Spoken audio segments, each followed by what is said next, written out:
I'm Brian Scordato, and this is the Idea to Startup podcast brought to you by Tacklebox.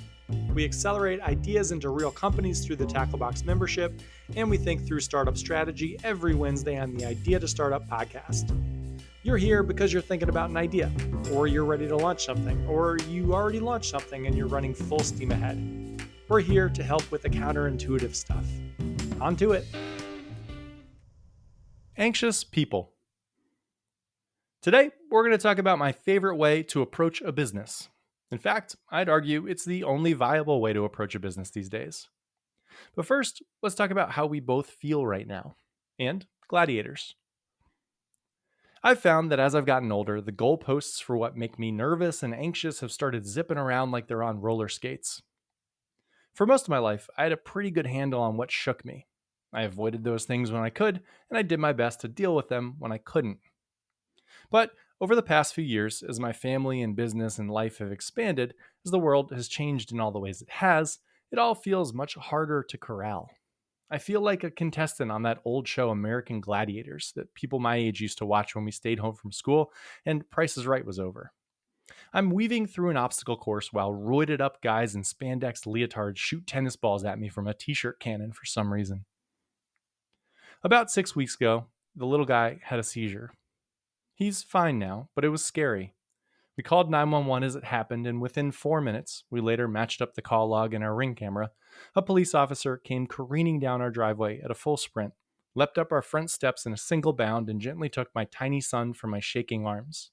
He lay him on a chair, positioned his head properly, then looked over his shoulder to console my wife and I, telling us that the scary part was over and that our son would be just fine.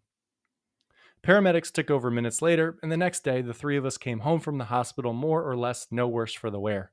My son is fine. I've watched the Ring camera footage of the officer leaping up our stairs a dozen times, and each time I'm surprised there isn't a cape flowing behind him. 2 weeks to the day after that incident, we welcomed our second son, the littlest guy, into the world, with a pregnancy that escalated so fast we almost had to pull over and have the baby in the breakdown lane of I-95. Again, everything ended up great. But a week after that, a true family tragedy hit, one too personal to go into on the pod. The Gladiators just kept firing those tennis balls. I mention all of this for two reasons. First, because a lot of you have listened to the pod for a long time. When you reach out, you mention the little guy or Rubes, and I always appreciate it. We haven't had a new episode in nearly 2 months for the first time in 4 years, and a bunch of you have checked in and asked if everything is okay. Thank you. And yeah, we'll be great. And second, because what follows an earthquake of tragedy is a tsunami of reflection and clarity unique to those sorts of moments. Google tells me that Churchill once said, "Never waste a good crisis," and whether he was the one who actually said it or not, it's great advice. The past 2 months brought two clear insights.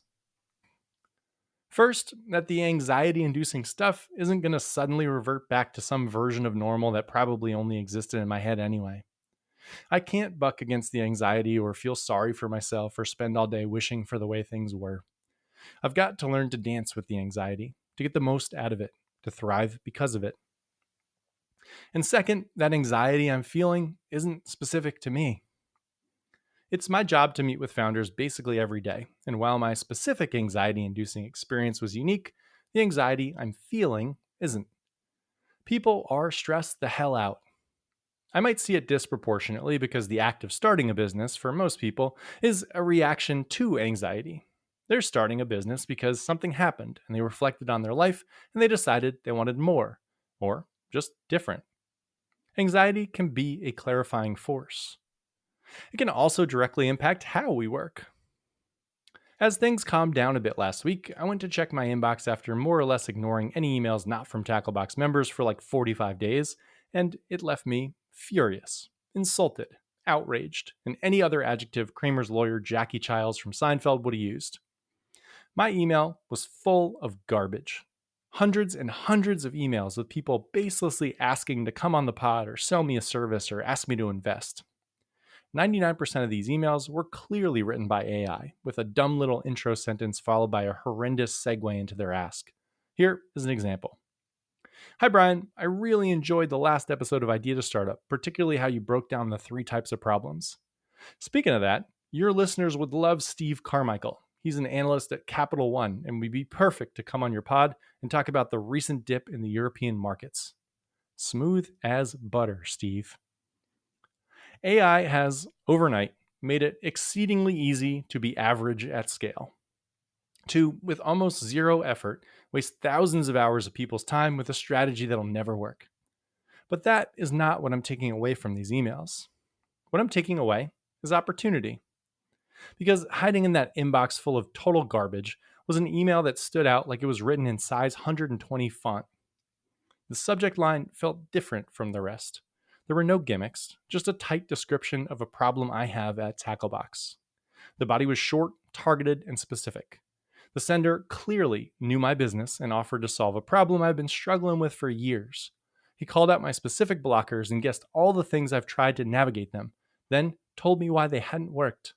He then teased his counterintuitive approach and told me how, if I worked with him, I'd never have to do a thing I really hate doing ever again. I nearly sprained my index finger clicking on his book 15 minutes link, and within 48 hours of getting the email, I was a happy paying customer. Startups and life are about contrast, the clear, obvious difference between you and everyone else. The best startups zig when everyone else zags. Which brings us back to anxiety. Everyone seems to be way more anxious now than we were X number of years ago. And when you're anxious, the last thing you want to do is feel rejection. So, a product that lets you send quasi-personalized emails to 10,000 people with AI as the interface is crazy attractive. It shields you from any actual rejection and lets you tell yourself you're just trying something out. But sending 10 painstakingly crafted emails to 10 hand-picked customers who you're confident are the most likely people in the world to want the thing you're building opens up the possibility that all 10 say no, and the thing you are doing isn't actually all that important, which is hard to stomach, especially when you're anxious. It's uncomfortable. And discomfort always equals opportunity. Life is precious, short, and unpredictable. And that is where today's pod came from. The crystal clear realization that the only thing worth my time and your time, the only thing I'll help people with from now on, the only thing that'll actually create contrast is the pursuit of what I'm dubbing extreme quality. Stuff that is hyper-targeted and startlingly useful. The tools coming out right now, many leveraging AI to do enormous amounts of work for you, remove you from the feeling of failure really well. The people who sent me all those emails have no idea how I felt when I read them. Our job is going to be to do the opposite, to get as close as possible to the customer in the moment they decide to work with us or not, to live and breathe that moment and optimize for feedback. And now I'm going to hop off my soapbox or stop yelling at clouds or whatever the last 7 minutes were. As the joke goes, I'm a dude born in the 80s, so I have a podcast, not a therapist. And now that we've talked about the problem, it's time to talk about the solution and how you can get to work on it. Let's talk about extreme quality. We'll start with a quick minute on your reaction to the term extreme quality. We'll do an ad from some old friends, and then we'll get back into how you can build your business that way. I bet the phrase extreme quality feels a bit unrealistic, maybe even intimidating. It also might sound like it's in direct conflict with the other 250 episodes of this pod where I encourage you to do lightweight intent tests and not worry about perfection or a polished product and to move fast and validate hypotheses, right? Luckily, it's not at all. Extreme quality and everything we've preached over the years all line up neatly like sparrows on a telephone wire. Because quality for entrepreneurs is misunderstood. There's a quote from Jeff Bezos that I love where he says, quote, "I very frequently get this question, what is going to change in the next 10 years? And that is a very interesting question. It's a very common one.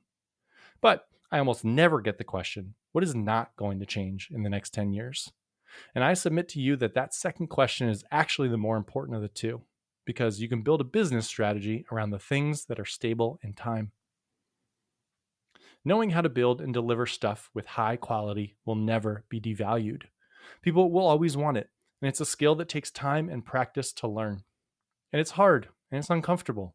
So let's do it. Let's talk about what quality is and what it isn't and create a simple equation for it. Let's highlight some companies that have done it well. Let's break it down and create a path for you to chase it right now. And let's do it all after a word from our good friends at Byldd, who, not coincidentally, know how to make high quality stuff themselves. And that is how you do a segue, Steve Carmichael. This episode of Idea to Startup is brought to you by Byldd, Byldd. Byldd is a development agency that we trust. A number of our non-technical founders have used them to build successful, revenue-generating products. Other businesses they've helped build have generated hundreds of thousands of dollars in revenue, gotten into accelerator programs like Y Combinator, and raised millions from VCs. Byldd is uniquely positioned to help non-technical founders get their first product out.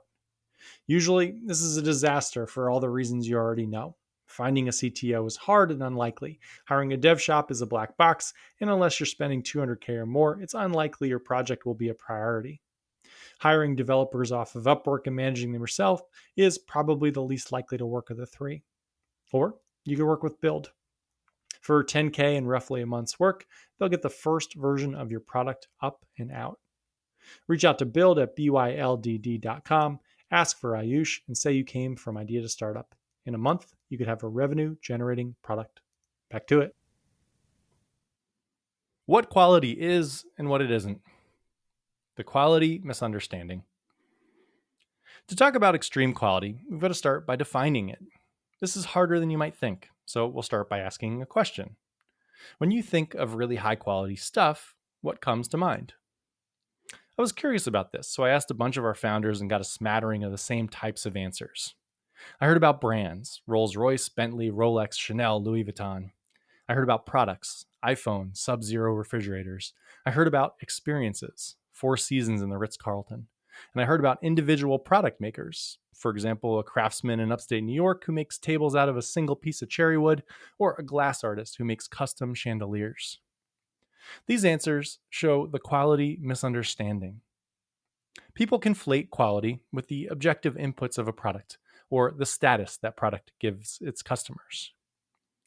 Rolex is high quality because people know it's expensive, and if you wear one, you can afford to wear one.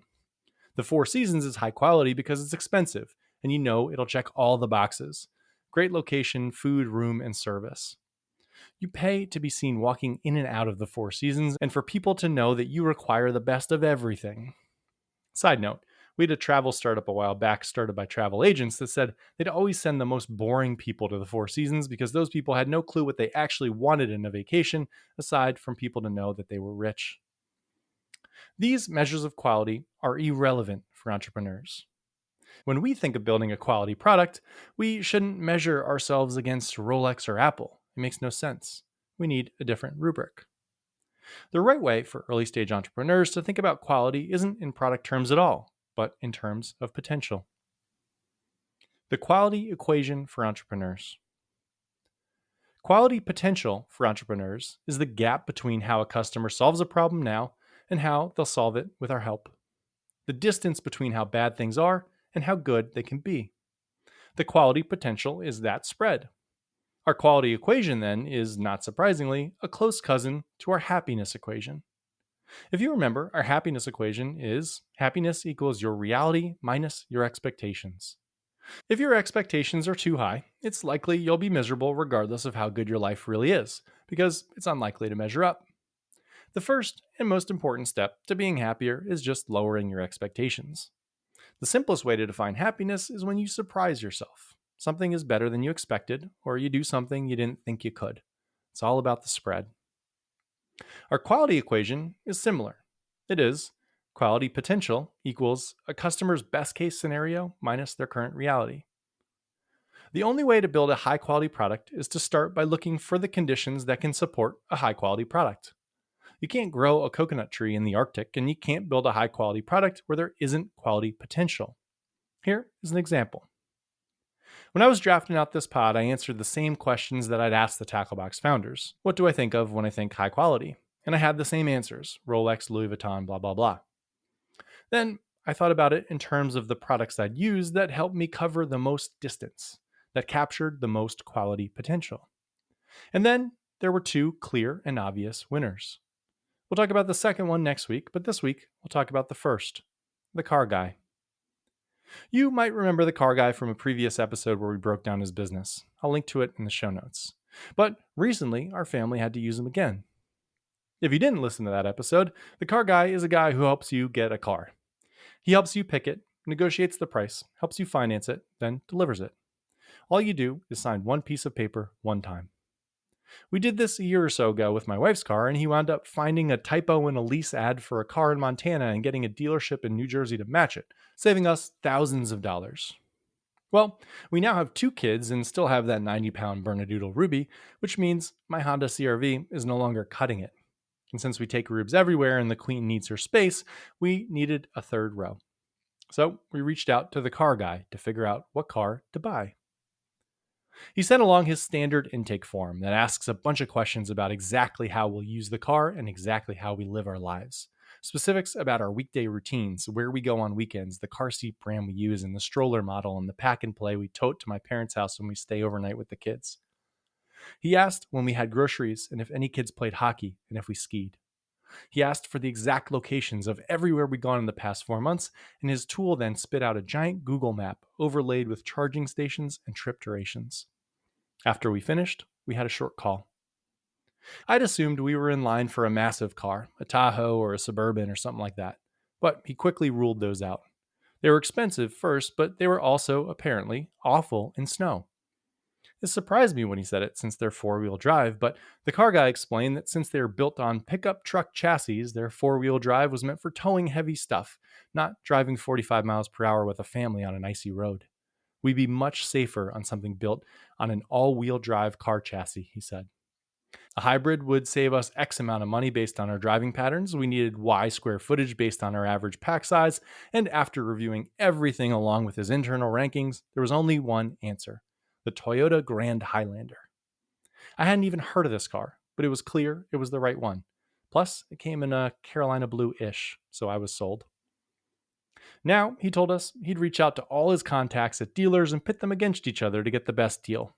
He'd handle all the paperwork, and all we'd have to do is e-sign a contract at the end. The car would likely come from another state, he thought probably Vermont, but he had a shipping service that would charge less than 10% of what we'd saved off sticker. His fee ended up around 5%. The right car at the best possible price, shipped to us. Oh, and one more thing, he asked. Did we want him to sell our CRV for us and deduct it from the price? In fact, we did. He gave us a template for the pictures we needed to take, then got us an offer higher than the one Carvana had quoted. And, of course, the person dropping off our Toyota would just pick up the Honda. That is extreme quality, a startlingly useful service. At the end of our call, I told him how valuable he'd been. We were so stressed with a new kid and everything, and he replied, quote, "Parents who just had their second or third kid are a huge chunk of my business. And since I work so closely with them, I know exactly what they need. I know the cars that are best for them. I know that they likely need to sell their old car. I know the questions to ask to decide between models. When it's a couple planning for a first kid, I can help them with stuff like car seats. For a second or third kid, I need to know about the routine. I take it all very seriously." I mentioned the relationships he had with dealers, and he continued, "I built my whole business to support one moment. The I just had a life change and I need a new car moment. To get a good deal, I need to know dealers and understand what a good sale looks like for them. I need to know what type of financing gets them a bonus. I need to know that Ford people get raises based on number of cars sold, and that Toyota dealers are compensated more for repeat buyers, and on and on. I can now send an email saying I've got someone ready to buy X car for X price and it'll be done and signed by Friday. Who needs this business? They all know me and trust me and give me deals because I make their lives so easy. Just like I make my clients' lives easy. That's the whole thing. Make this really hard, frustrating, annoying thing impossibly easy." And now, let's talk about moments. The 6 components of a moment. There's a quote by Charlie Munger I've got on a post-it sitting on my monitor that says, "Find a simple idea and take it seriously." That is what extreme quality is. Choosing a moment you'll take extremely seriously. The car guy's moment is when parents with a new kid realize they need a new car. In that moment, they're worried about getting ripped off by the dealer and financing the thing properly and choosing the right car and new versus used and negotiating with a person who negotiates car contracts for a living and selling their current car and whether their baby is eating enough or not. The car guy recognizes that moment and takes everything but the baby question off their plate. The quality potential in that moment is enormous. As always, quality is about removing, not adding, and the car guy understands all the hassle levers of that moment and knows how to remove them all. The best part about really high quality products, the ones that help customers cover the most ground from bad experience to good, is that they're imminently shareable. We can't stop talking about them. When someone takes something really hard off our plate, we want our friends to experience the same thing. We want to help. The organic growth totally fuels the business. This is our second episode on the car guy, and I've probably referred 15 of my friends to him. And it's all from recognizing the right moment for the right customer and taking it seriously. When we break that moment down, there are 6 components to it. First, who the customer is. Second, when they feel the pain. Third, what their current process to solve the problem is. Fourth, what the worst parts of that process are. Fifth, what the ceiling potential is. And finally, sixth, your insight into how to solve the problem in a better way. Number 6, your insight into how to solve the problem is something people think entrepreneurs start with. You begin working on a business because you have a better mousetrap. Then you find people who need it. But the extreme quality approach is the opposite. Number 6 is a reaction to numbers 1 through 5, so you start with those. The tighter you get on who the customer is, the deeper you understand the pain, the more clarity you have into their process, the better you can describe a great outcome for them. Those all help you figure out how to solve the problem in a better way.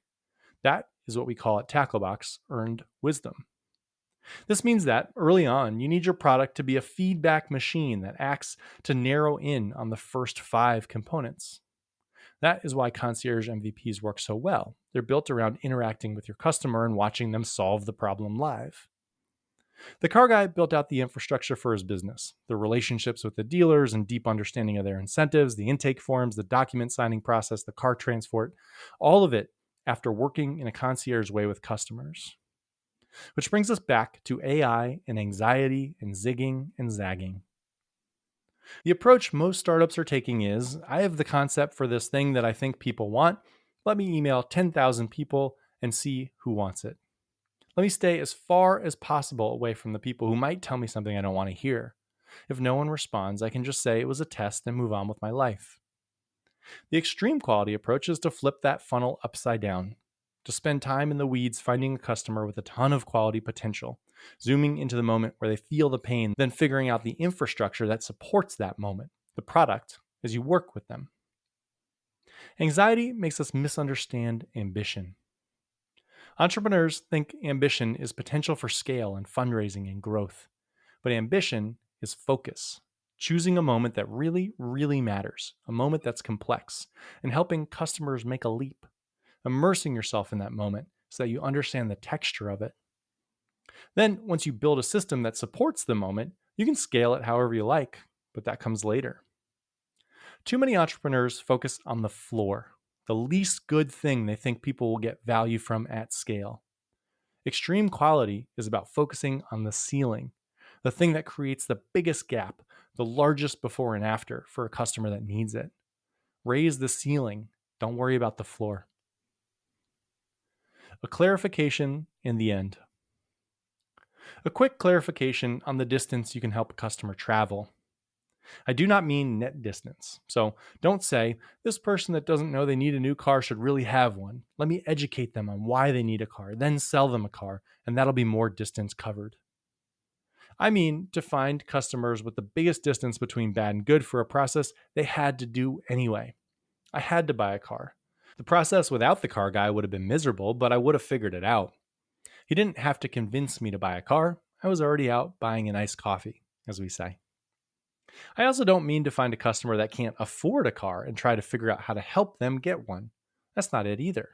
We need to find a customer with quality potential who is happy, willing, excited to pay for you to take the hassle off their plate, to overpay for it. That needs to be our first customer. Look for good customers in bad spots and understand their painful moment. Clarifications over. Now, the end. You give the advice you most need to take. I don't have this all figured out, and it's a constant push to add more value to the right people and charge them properly for it. But I'm confident this strategy is the right one, and I think it'll actually allow you to make full use of AI.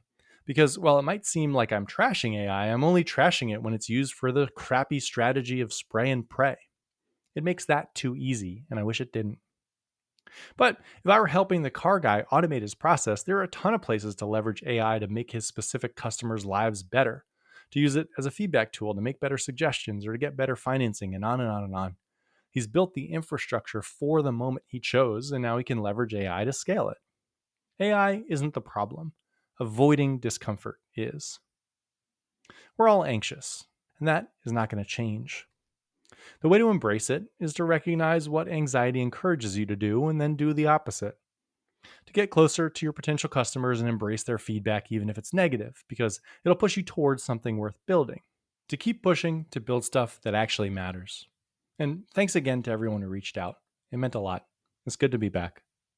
And Steve Carmichael, you know what? Screw it. We'd love to have you on the pod and talk French ETFs or whatever the hell it is you do. Have a great week. We've got a free trial at Tacklebox now. Head to gettacklebox.com, head over to the programs, and try out the method for 2 weeks for free. Give your idea a shot.